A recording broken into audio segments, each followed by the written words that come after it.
Hi again, everybody, and welcome to my YouTube channel. I thought today I'd give you a little bit of my interest in, experience with, and passion for improvisational theater, also known as improv. Actually, in some parts of the world, the word impro might also be used. So let's explore that together.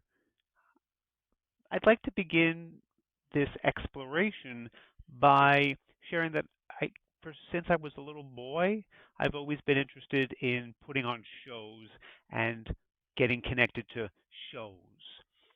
So I can remember very fondly as a child, my sisters and I would put on plays together based on movies that we had seen. I have a very fond memory all these years later of a production of the musical Annie that we put together for our family, and I think maybe for the neighbors, but I think definitely for family. And we got costumes. I remember my sister got a red curly wig to create her Annie character. It was just great. We made programs. We had a whole production. We spent weeks getting ready for it, and we loved sharing it with our family. Uh, I even believed, mostly throughout my childhood and into my adolescence, that my life was a television show. And by that I mean that I felt like I was at once still living as me, but also acting as me as a character in this fictional television program that focused on my life. And everybody in my life was a character, but also had another name, their real name.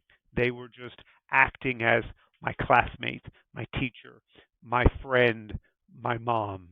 And I lived with that fantasy world for many, many years. As I headed into college, I really wanted to explore this strange and persistent interest in shows and theater.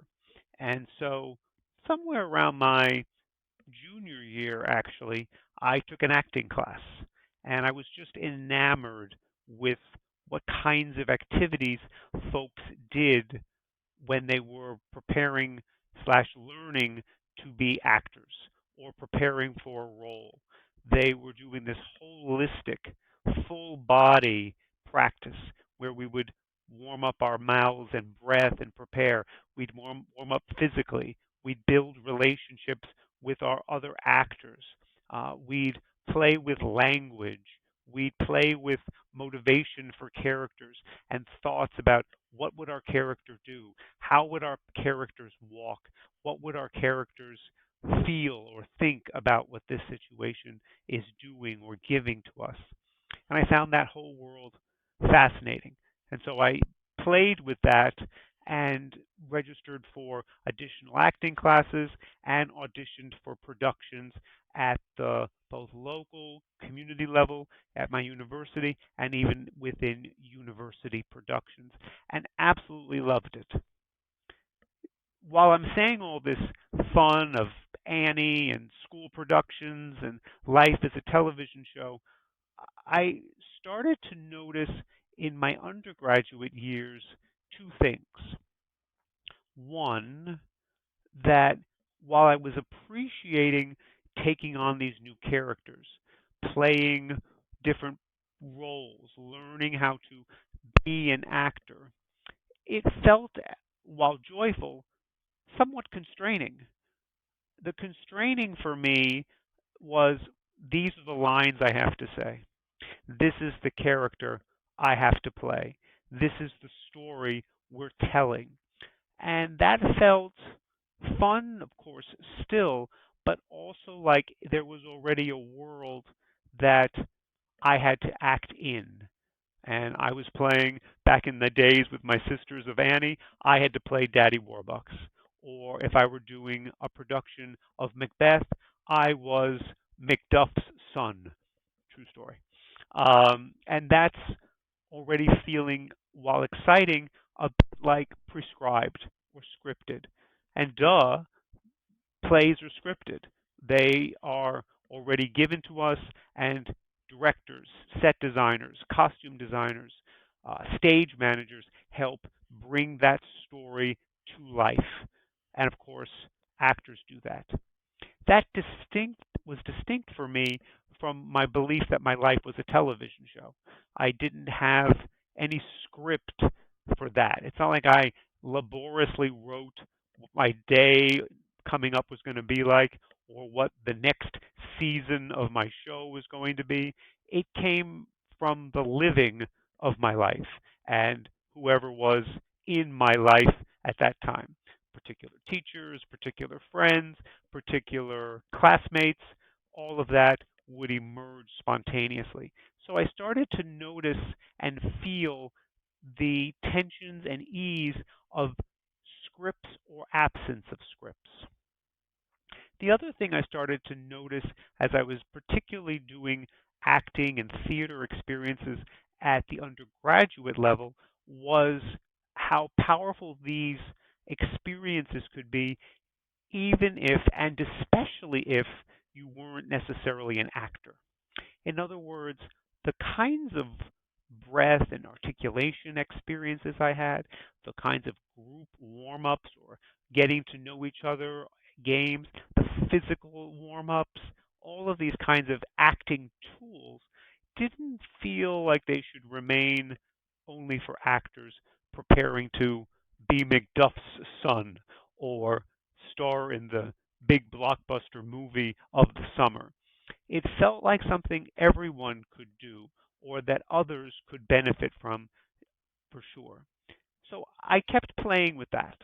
That for me started to make me more curious as I was thinking more about what I would like to do with my life beyond undergraduate, beyond formal learning environments. I had always expressed interest in teaching and writing throughout my childhood as well. I have also, in that playful, script free sense, imagining myself as a teacher coming home and giving stuffed animals or imaginary objects the lesson of the day. I have very fond memories of imagining what kinds of teaching I would do or what kind of classes I would teach or where I would be teaching.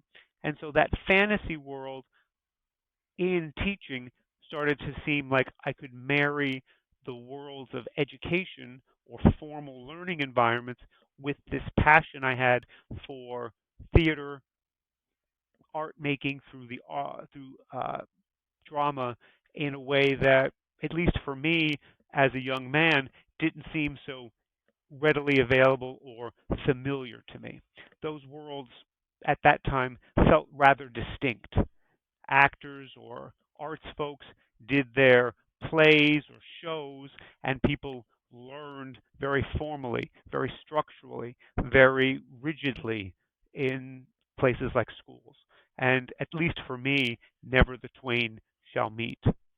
So I was particularly excited about bringing those worlds together and was quite excited and inspired to know that others had been doing it. I just didn't know it maybe at age 20 or 21 that there was this rich applied theater practice, these opportunities to give the kinds of exercises or activities from the theater to help people learn. My particular area of interest for people to help them learn was the area of teaching language, particularly helping adults learn a new language. And in my case, helping people from different parts of the world who were interested in learning English and who were living in the United States and were interested in learning and improving their English for business, academic, and personal reasons.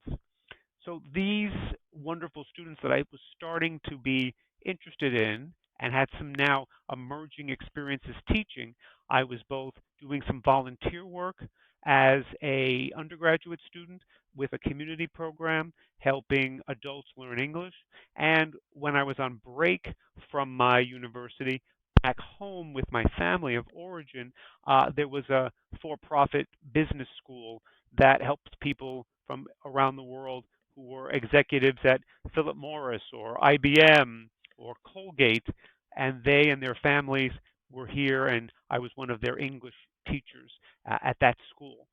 But those places either had no curriculum, like the community program I was volunteering in, or it was heavily scripted, like the for-profit language school. And again, that tension of learning and developing, in this case, language skills with scripts and or absence of scripts was something I was still playing with and toying with. So I wanted to bring both of those curiosities, both playing with scripts, playing with dialogues, as well as being creators of scripts, better said, creators of even dialogues or conversations. And so I was experiencing this exciting idea of using my undergraduate experiences to design a course for folks in my community program to learn English through drama and improvisation.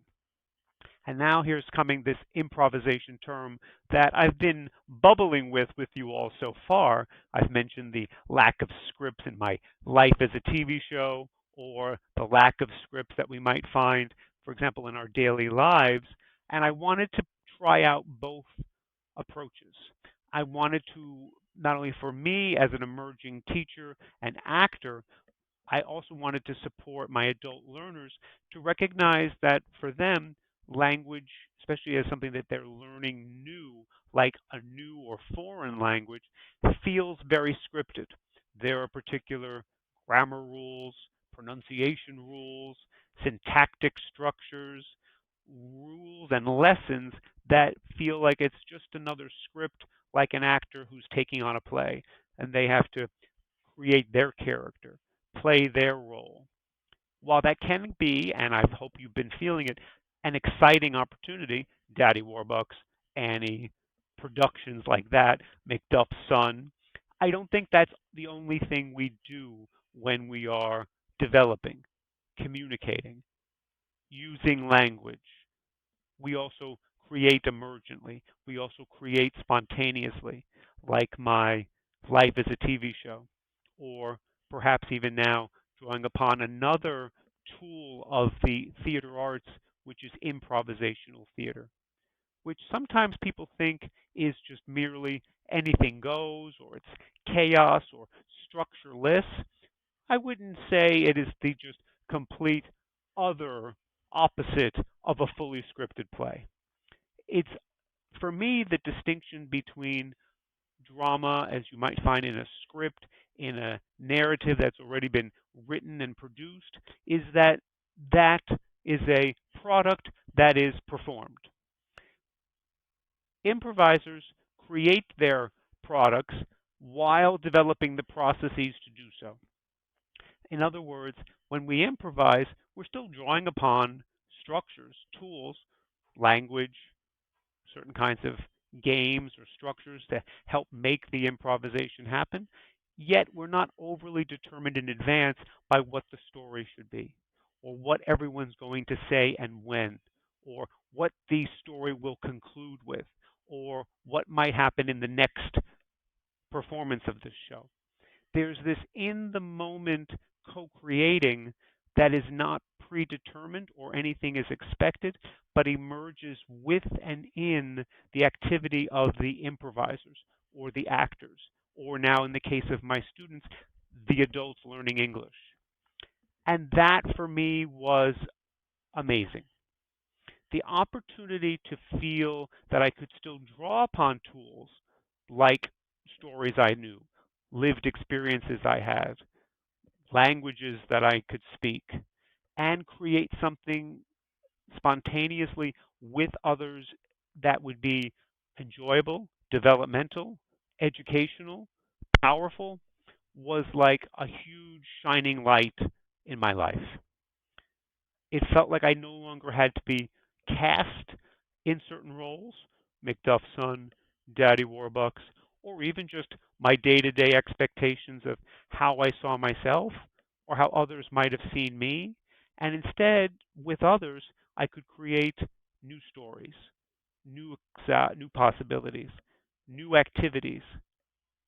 And while this felt very exciting, especially in my earlier years doing improv, it also felt extremely nerve-wracking. Why?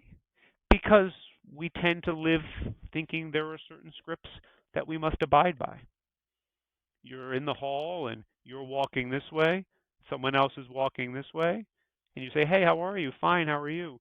And people just keep on walking. That's one of the everyday scripts we play.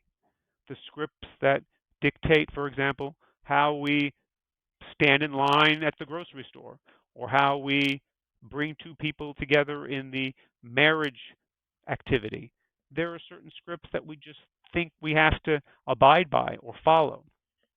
What really turned things for me is that reminder that at some point those scripts were improvised. We just have created them, reified them, and instantiated them as if they were just scripts that we all have to learn.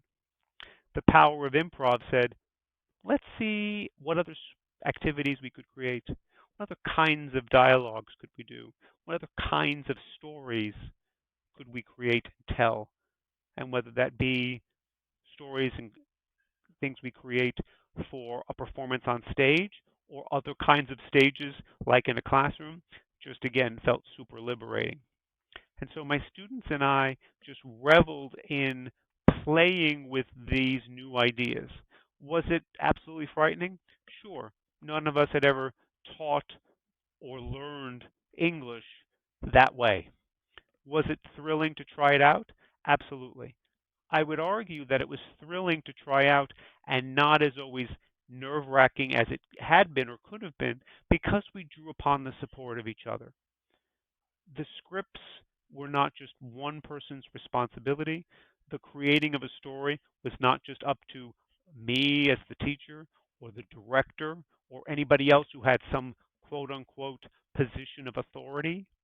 These were some things that we could create together. And so the burden was no longer such because it was something we could do together.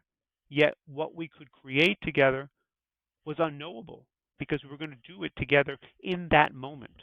It was unknowable because we couldn't predict or expect how we would respond to what someone did or what we would say based on someone's idea or where this movement in the story could take us next. I think that's such a liberating, powerful life lesson.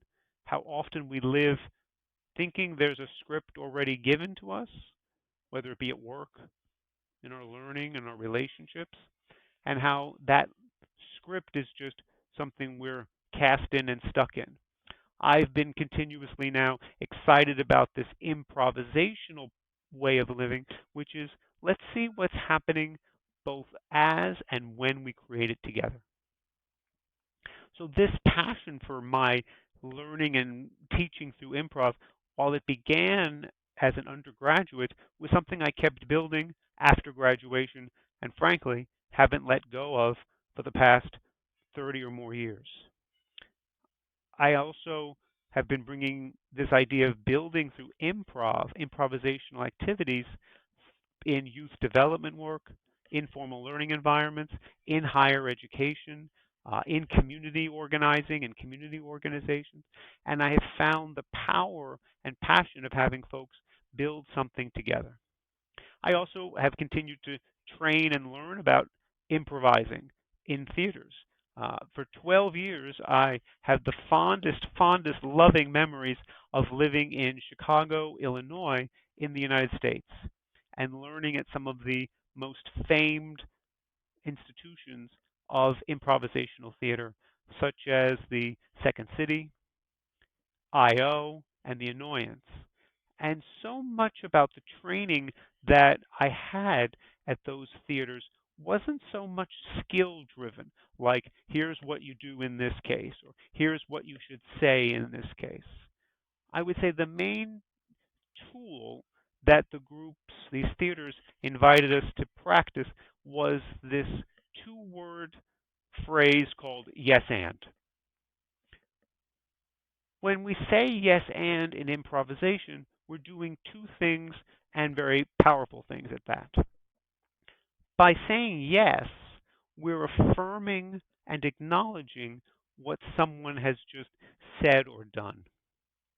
So if I'm in a scene improvisationally with someone and they begin the scene with me with an opening line like, "Good morning, Grandma," I've already been given this gift of the time of day, my character, and my relationship to them. I'm going to yes that by affirming that it is indeed morning and I am indeed that other person's grandmother. The and is my opportunity to build it now with them. It's to say, okay, I love what you just gave me. I'm going to say yes to that. And I'm going to say, good morning, my favorite grandchild. It's so lovely to see you awake so early. Wow. Now we've been building just in those two lines a relationship. Maybe a little bit of backstory, like here's someone who wakes up a little bit earlier than expected. Where will this take us? It's up to these two actors, improvisers, and now a grandmother and her grandson to build the story. Why is it so surprising for that grandson to be awake so early? What happened maybe the night before? What's happening today? What's their relationship? Are they roommates? Are they on vacation? Now the possibilities are at least initially endless, yet they keep being created as we yes and each other one line at a time, one step at a time. I'll give that that's so rich. But again, as I even just made up this example for us now, I didn't know where this scene would take us.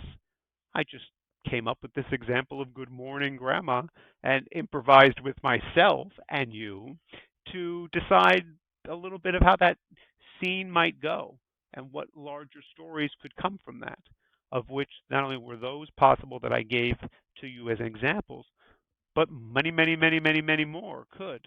So that's again so exciting. And that for me is the, I guess, principal skill that comes from my many years of doing improv in Chicago, as well as the importance of building relationships in improv. Many of the lessons that came for me were maybe not so didactic from an improv teacher, like say things like this, do things like that, but the importance of building your group of improvisers, the people you play with, the other actors, for example, in your theater troupe, or in the case maybe of my students, the other learners in your classroom. This importance of building groups, of building relationships, of building connections is something that really transcends. You've got to read about it, study it, or be told how to do it, yet you can improvisationally create it. And I think, again, that's a powerful lesson about improv. It's not just a story making tactic, it's also an emergent practice of building relationships with your colleagues, your fellow actors, your students, your classmates, your family. And again, the life lessons there just feel so rich. So I've been bringing this practice to so many different contexts, and I just haven't let up. In fact, this whole video, and I'm grateful to you for checking it out with me, just began with an interest for me of saying, I want to talk about my improv experiences. Where shall that take me? So perhaps in the comments to this video, where is this video taking you? What are you curious about with respect to improv? What are your experiences with improv, play, theater, and learning? What's a question you might have, and how can we create a conversation improvisationally to explore that question? I look forward to continuing to improvise with you all and give to each other our interests, our passions, our curiosities as we keep building new kinds of possibilities, both here on this channel and within our world. Thanks, everybody.